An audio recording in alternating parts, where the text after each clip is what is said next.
ನಿಮ್ಮ ಅಭಿಮಾನಿ ಒಬ್ರು ಹೇಳಿದ್ರು. ಇಲ್ಲ ಕೋಟಿ ಗಟ್ಟಲೆ ಅಂತ ಸ್ಟಾರ್ಟ್ ಆಯ್ತು.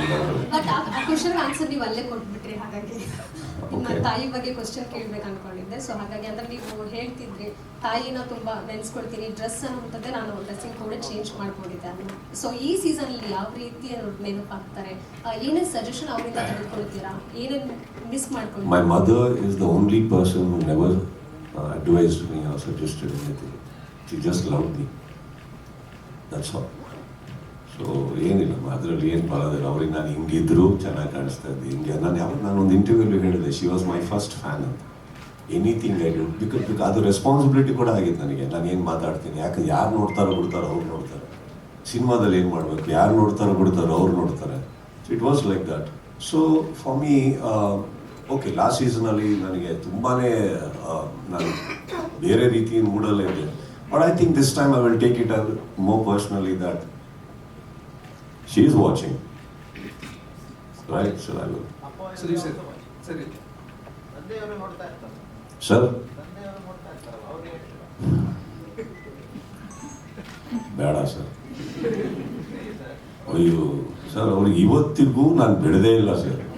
ಬಾಯಿಗೆ ಬಂದಾಗ ಬೈತಾರೆ ಸರ್, ಏನು ಮಾಡಿದ್ರು ಬೈತಾರೆ. ಅದು ಯಾಕೆ ಇದು ಯಾಕೆ, ನಾನು ಏನು ಇವ್ರಿಗೆಲ್ಲ ನೋಡ್ತಾರೋ ಇಷ್ಟೇ ನೋಡ್ತಾರೆ ಅವರು ಅಂತ ಅಂದ್ಬಿಟ್ಟೆ. ಮಾತಾಡ್ತಾ ಪಕ್ಕದಲ್ಲಿ ಹೇಳ್ರಿ ಅವ್ರಿಗೆ ಅದ್ಯಾಕ್ರಿ ಬೇಕಿತ್ತು ಅಂತಾರೆ. ಅಯ್ಯ, ಇವರು ಇನ್ನೊಬ್ಬರು ಮಾತಾಡಿ ನೋಡಿಲ್ವಾ ಅಂತ. ನಾವು ಬರೀ ನಮ್ಮ ಮಾತ್ರ ಹೇಳ್ತಾ ಇದ್ದೀರಾ ನೀವು ಅಂತ. ಹಾಗೆ ಎಲ್ಲ ಬಿಡ್ತಾರೆ, ಬಿಗ್ ಬಾಸ್ ಶೂಟಿಂಗ್ ಅಂತ ಹೇಳ್ತಾರೆ, ಹೋಗು ಎಲ್ಲ ಮಾಡು ಅಂತಾರೆ. ಮನೆಗೆ ಬರ್ತಿದ್ದಂಗೆ ಶೂಟಿಂಗ್ ಯಾವಾಗ ಅಂತಾರೆ. ಈಗಷ್ಟೇ ಹೋಗ್ತಾ ಇದ್ದೀನಿ, ಸಿನಿಮಾ ಮಾಡಲ್ಲ, ಬರೀ ಬ್ಯಾಡದಿಂದ ಮಾಡ್ಕೊಂಡು ಅಂದರೆ ಬಿಗ್ ಬಾಸ್ ಹೀಗೆ ಅಲ್ಲೂ ಬೈತೀರಾ ಇಲ್ಲೂ ಬೈತೀರಾ. ಬಟ್ ಅದೊಂಥರ ಚೆನ್ನಾಗಿದೆ ಸರ್.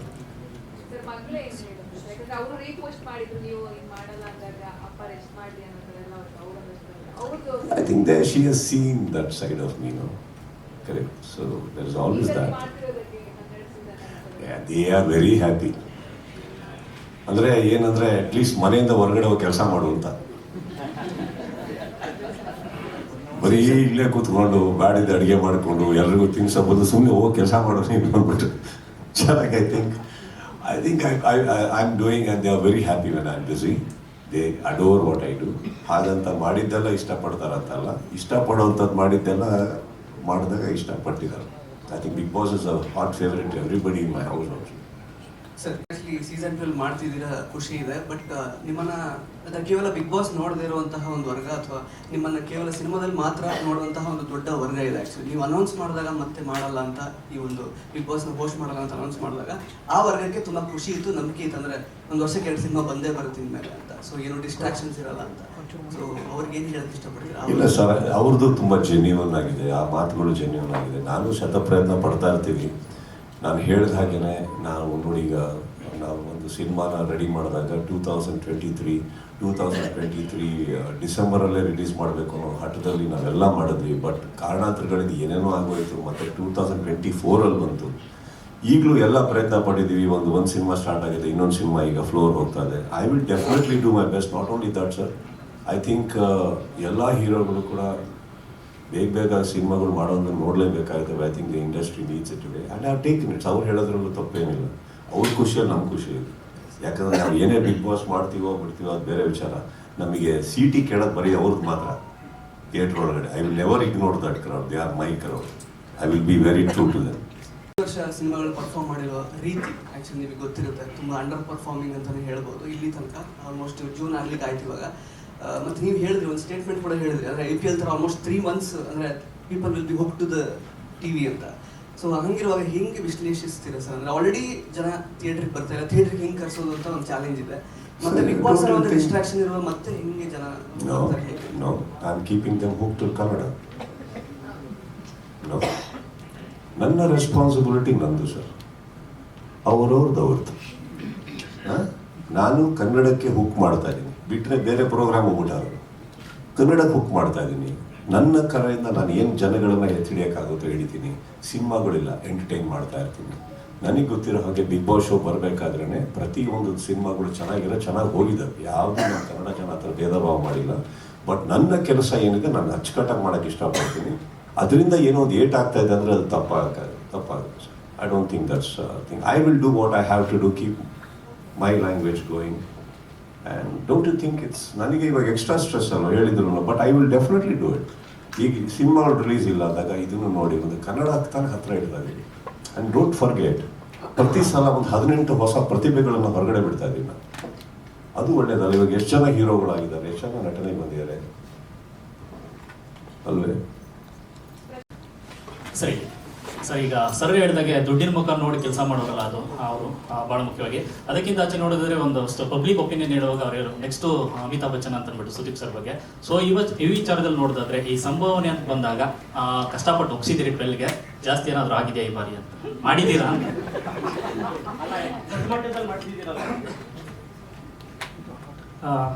ಇಲ್ಲ ಅದು ನಮ್ಮ ಪರ್ಸನಲ್ ವಿಷಯಗಳು. ಬಟ್ ನಾವು ಬೇರೆ ಆಪ್ಷನ್ ಹುಡುಕ್ಲೇ ಇಲ್ಲ. ನೋಡಿದರೆ ಅವ್ರು ಟ್ವೀಟ್ ಮಾಡಿ ಬಂದ್ರೂ ನಾವು ಡಿಸೈಡ್ ಆಗಿದ್ವಿ ಸುದೀಪ್ ಸರ್ ಅಂದರೆ ಬಿಗ್ ಬಾಸ್ ಅಂದ್ರೆ ಸುದೀಪ್ ಸರ್ ಅಲ್ಲಿ ಆಪ್ಷನ್ ನಾವು ಹುಡುಕ್ಲೇ ಇಲ್ಲ. ಸೊ ನಾವು ವೇಟ್ ಮಾಡಿ, ಯಾಕಂದ್ರೆ ಸುಷ್ಮಾ ಮೇಡಮ್ ನಾವು ಡಿಸ್ಕಸ್ ಮಾಡಿದಾಗ ನೋಡಿದ್ರೆ ನಾವು ಕನ್ವಿನ್ಸ್ ಮಾಡ್ತೇವೆ ಅವರನ್ನು. ಹಿಂಗಾಗೂ ಗೊತ್ತಿಲ್ಲ, ಯಾಕಂದರೆ ಜನರ ಮುಂದೆ ನಾವು ಏನೂ ಅಲ್ಲ. ಯಾಕಂದರೆ ಈ ಶೋ ಅಷ್ಟರ ಮಟ್ಟಿಗೆ ಜನ ನೋಡ್ತಿದ್ದಾರೆ, ಅವರ ಅಭಿಪ್ರಾಯಕ್ಕೆ ನಾವು ರೆಸ್ಪೆಕ್ಟ್ ಕೊಡಲೇಬೇಕು. ಮತ್ತು ನಾವು ಡಿಸೈಡ್ ಮಾಡಿದ್ವಿ ಪ್ರಕಾಶ್ ಎಲ್ಲರೂ ಸೇರಿ ನಮ್ಮ ತಂಡ ಒಂದೇ. ನೀವು ಈ ಪ್ರಶ್ನೆ ಈ ಥರ ಉತ್ತರ ಕೊಟ್ಟರೆ ಅವ್ರಿಗೆ ಇಷ್ಟ ಆಗಲ್ಲ. ಡೈರೆಕ್ಟ್ ಆಗಿ ಹೇಳಿ. ಜಾಸ್ತಿ ಆಗಿದೆಯಾ ಸರ್? ಸರ್, ಮನೆ ಬಾಡಿಗೆಗೆ ಹೋದ್ರೇ ಪ್ರತಿ ವರ್ಷ 10% ಇನ್ಕ್ರಿಮೆಂಟ್ ಇಲ್ವಾ? ನಾನು ಲೀಸಿಗೆ ಹೋಗಲ್ಲ, ರೆಂಟಿಗೆ ಹೋಗಿ ನಮ್ದೊಂದು ಇರುತ್ತೆ ತಾನೇ. ಮತ್ತೆ ಸರ್, ನನ್ನ ವರ್ಕ್ ಏನು ಅಂತ ನಾನು ಆ್ಯಕ್ಚುಲಿ ನೀವೇ ಕೇಳಬೇಕು. ಅದಕ್ಕಿಂತ ಸ್ವಲ್ಪ ಜಾಸ್ತಿ ಅಂತ ಹೇಳಿ. But let me tell you something very honestly, that whole tweet or anything ನಾನು ಮಾಡಲ್ಲ ಅಂತ ಅನ್ಬೇಕಾದ್ರೆ ಇದು ತಲೆಯಲ್ಲೇ ಇರಲಿ. ನನ್ನ ರೇಟು, ಅಮೌಂಟು ಅದೇನು ಬೇಕಾದ್ರೆ ಅದು ಮಾಡ್ದಲ್ಲೇ ಕೂತ್ಕೋಬೋದಲ್ಲ. ಅದು ವೈಯಕ್ತಿಕ. ಮಾಡ್ತೀನಿ, ಮಾಡಲ್ಲ, ನನಗೆ ಈ ರೇಟ್ ಬೇಕು, ಅದನ್ನು ನಾನು ಪಬ್ಲಿಕಲ್ಲಿ ಬಂದು ಮಾತಾಡೋ ವಿಷಯನೇ ಅಲ್ಲ.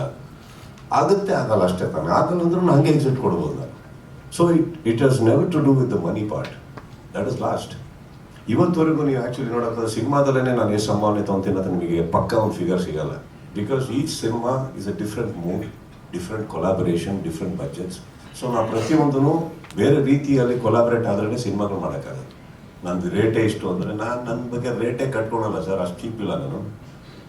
ಅದನ್ನು ಹಾಗಂತ ಮನಿ ವೈಸಲ್ಲಿ ತೋರಿಸ್ತಾ ಇಲ್ಲ ನಾನು. Each collaborations of different sort. ಈಗ ಯಾವುದೋ ಸಿನಿಮಾ ಬರುತ್ತೆ, ತುಂಬ ದೊಡ್ಡ ಬಡ್ಜೆಟ್ ಇರುತ್ತೆ, ನಾನು ಭಾರ ಆಗೋಕ್ಕಾಗಲ್ಲ. So we have to make sure that we take home money, but we have to collaborate in a different way. ಹಾಗೆ ಇಲ್ಲೂ ಅಷ್ಟೇ, ಇವ್ರದ್ದು ಇರುತ್ತೆ. ಹಾಗಂತ ನಾನು ಯಾವುದೋ ಫಸ್ಟ್ ಇಯರಿಗಿರೋ ರೇಟಿಗೆ ಇರೋಕ್ಕಾಗುತ್ತೆ ಹೇಳಿ? ಬೇಕಾಗತ್ತೆ. ಇವಾಗ ಇನ್ನೊಂದು on the table, don't forget anything. Okay, market ಒಳಗಡೆ ಕಲಾವಿದನಾಗಿರ್ಬೋದು, ಒಬ್ಬ ಹೋಸ್ಟ್ ಆಗಿರ್ಬೋದು, what I get onto the table is what makes a validation. ನನ್ನ ವ್ಯಾಲಿಡೇಷನ್ ಅವರು ನಾನು ಸುದೀಪ್ ಚೆನ್ನಾಗಿ AV ಕೊಟ್ಟರು ಅಂತ ತಕ್ಷಣ ರೇಟ್ ಕೇಳೋಕ್ಕಾಗಲ್ಲ. Sensibly I am a business man, I understand the validations. What am I getting on to the table, ಅದರಲ್ಲಿ ಒಂದು ಇರುತ್ತಲ್ವಾ. ಸೊ ನಾವು ಅನ್ರೀಸನಬಲ್ ಆಗಿರೋದು ತಪ್ಪಾಗೋಗುತ್ತೆ. So we have to understand ಅವ್ರದ್ದು, including 1 season of budget for Big Boss ಎಷ್ಟಿದೆ. ಪ್ರತಿಯೊಬ್ಬರು ಕಂಟೆಸ್ಟೆಂಟ್ಸಿಗೂ ದುಡ್ಡು ಕೊಡಬೇಕು, ಅವರು ಪ್ರತಿಯೊಬ್ಬರಿಗೂ ಇರುತ್ತೆ. ಹಾಗಿರ್ಬೇಕಾದ್ರೆ it's a very reasonable thing that we on crack. Sir, Bigg Boss ಮನೆಯಿಂದ ಹೊರಬರ್ತೀನಿ ಅನ್ನೋದಕ್ಕೆ ಸಿನಿಮಾನು ಒಂದು ಕಾರಣ ಆಗಿತ್ತು ಸರ್. ಈಗ ಬ್ಯಾಕ್ ಟು ಬ್ಯಾಕ್ ಸಿನಿಮಾಗಳು BRB ನಡೀತಿದೆ, ಮ್ಯಾಕ್ಸ್ ಸೀಕ್ವಲ್ಸ್ ಇದೆ. ಸೊ ಇದ್ರ ಮಧ್ಯೆ ಒತ್ತಡ ಅನ್ಸಲೋ ಜೊತೆಗೆ ನೀವೇನಾದ್ರೂ ಮಾತಾಡ್ಕೊಂಡಿದ್ರ ಸರ್, ಇಷ್ಟೇ ಸೀಸನ್ ತನಕ ನಾನು ಮಾಡ್ತೀನಿ ಅಂತೇಳಿ? ಈಗ 12 ಬಿಟ್ಟು ಅದನ್ನ ಹೊರತುಪಡಿಸಿ ಇನ್ನೊಂದಷ್ಟು ಸೀಸನ್ಗಳು ಮಾಡ್ತೀನಿ ಅನ್ನೋ ಥರ. I think we have signed up for 4 seasons more.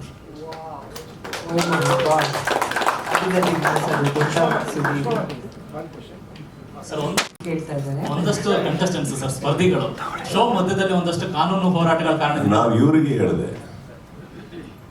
ನಮ್ಮ ಗೆಳೆಯರಲ್ಲಿ ಕೂತಿದಾರಲ್ಲ ಅವರಿಗೆ ಹೇಳಿದೆ.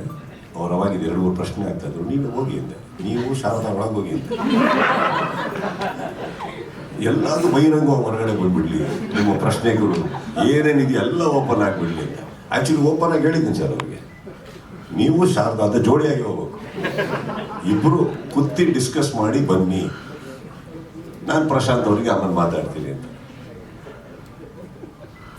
ಸರ್, ಅದೆಲ್ಲೂ ಶೋನ ವೇಗಕ್ಕೆ ಒಂದ್ ಸ್ವಲ್ಪ ಅಡೆತಡೆ ತಂದ್ಕೊಡಲ್ವಾ ಅಂತ ಒಂದಷ್ಟು ಸ್ಪರ್ಧಿಗಳು ಸರ್, ಅಂದ್ರೆ 2-3 ಕೇಸ್ಗಳಾಗಿತ್ತು, ಹೊರಗಡೆ ಬಂತಾರೆ ಮಧ್ಯದಲ್ಲಿ ಶೋದಲ್ಲಿ.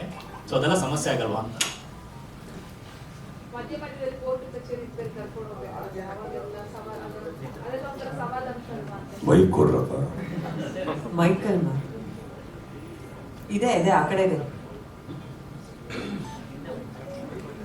Mic pass ಮಾಡಿ please, just pass on some 2-3 mics. Just take couple of mics, just pass it on. Yes ma'am.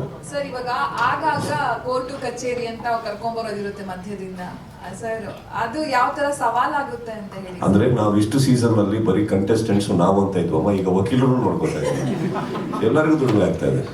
Big Boss is not limited to only one profession, everybody ಅವ್ರದ್ದು ಆಗ್ತಾ ಇದೆ. ಪ್ರಶಾಂತ್ ಸರ್, ಥೀಮ್ ಏನಾದ್ರೂ ಇದೆಯಾ ಈ ಸಲ? ಯಾಕಂದ್ರೆ last ಅಲ್ಲಿ ಒಂದು ಥೀಮ್ ಇತ್ತು, ಮತ್ತೆ ಥೀಮ್ ಪ್ಲಾನ್ ಇದೆಯಾ? ಅದು ಪ್ಲಾನಿಂಗ್ ನಡೀತಾ ಇದೆ. ಸೊ ವಿಷಯದಲ್ಲಿ ಹೇಳ್ತಾರೆ. ಯಾಕಂದ್ರೆ ಆ ಥೀಮ್ ಅರ್ಧಕ್ಕೆ ನಿಂತೋಯ್ತು, ಯಾವ್ದೋ ಇಶ್ಯೂ ಬಂತು ಅಂತ ಹೇಳಿ. ಯಾವ್ದು? ಸ್ವರ್ಗ ನರಕ ಇಲ್ಲ, ಅದು ಥೀಮ್ ಅದನ್ನ ಡಿಸಾಲ್ವ್ ಮಾಡಿದ್ದು, ಅದು ಏನೋ ನಿಲ್ಸಿದಲ್ಲ. ಕಾಸ್ಟ್ಯೂಮ್ ಸರ್, ಕಳೆದ ಸೀಸನ್ ಅಲ್ಲೂ ನಾವು ಚರ್ಚೆ ಮಾಡಿದ್ವಿ ಹೇಗಿರುತ್ತೆ ಅಂತ. ಈ ಸಲ ಕಾಸ್ಟ್ಯೂಮ್ ಹೆಂಗಿರುತ್ತೆ? ಹೆಂಗ್ ಬೇಕು? ಬಾಳೆ ಎಲೆ ಬೇಡ ಸರ್, ಬಾಳೆ ಎಲೆ ಬೇಡ, ಬೇರೆ ಏನಾದ್ರು. See, frankly speaking, I think it's just a mood. ಆ ಮೂಡ್ ಅಷ್ಟೇ, ಯಾವ ಥರ ಆಗಬೇಕು ಏನೋ ಒಂದು. ತುಂಬಾ ಸೌಂಡ್ ಆಯ್ತಲ್ಲ ಸರ್ ಲಾಸ್ಟ್.